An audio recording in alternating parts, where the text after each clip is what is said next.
أهلا وسهلا بكم من جديد. لا تنسى الاشتراك فضلا وليس أمرا.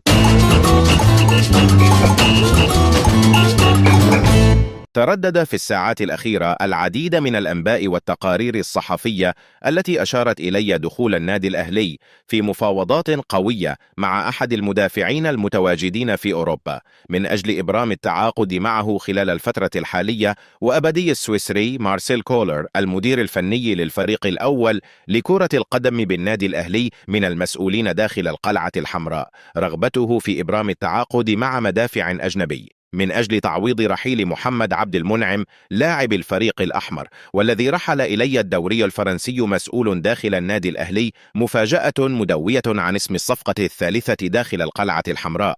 وضم اللاعب إلي الفريق الأحمر بناء على تعليمات من قبل السويسري مارسيل كولر، حيث طلب ضرورة التعاقد مع أشرف داري لاعب فريق بريست الفرنسي. إدارة النادي الأهلي مستمرة في سعيها لتعزيز صفوف الفريق الأول خلال فترة الانتقالات الصيفية بهدف تعزيز خط الهجوم، خصوصا قبل انطلاق الموسم الجديد. تم ربط اسم النادي الأهلي بلاعب آيك سولينا السويدي عمر فرج في وقت سابق هذا الصيف، إلا أن تأكيدات من مصادر سويدية تشير إلى عدم تقديم عرض رسمي من قبل الأهلي.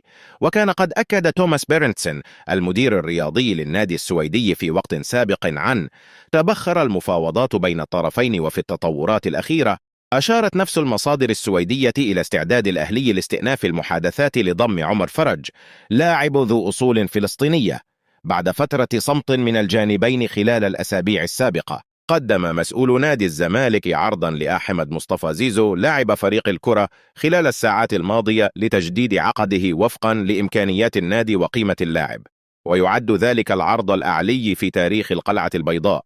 وينتظر مجلس إدارة الزمالك الرد الرسمي من اللاعب لتجديد التعاقد وإغلاق هذا الملف. يأتي ذلك في الوقت الذي يجري فيه نادي نيوم السعودي محاولات مكثفة في الفترة الحالية لضم اللاعب من الزمالك مقابل 5 ملايين دولار. وأكد مصدر بالنادي أن أحد أعضاء إدارة الزمالك اقترح تجديد عقد زيزو على أن تتم إعارة اللاعب إلي النادي السعودي لمدة موسمين.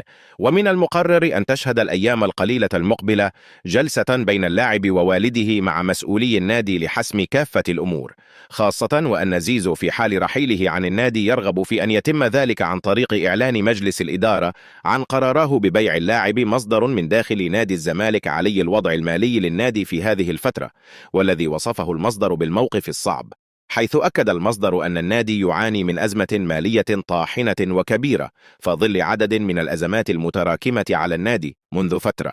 وواصل المصدر: مجلس الإدارة يسعى لتوفير سيولة مالية كبيرة في الأيام القادمة لحل هذه الأزمات، والنادي يحتاج الآن لمبلغ مبدئي قيمته 100 مليون جنيه.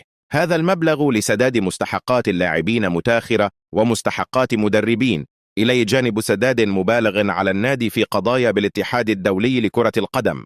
هذا بخلاف ملف الصفقات الذي يسعى المجلس إلى إنجازه، ونحن نحاول بكل قوة تجاوز هذه الأزمة لتحقيق طموحات جمهور الزمالك.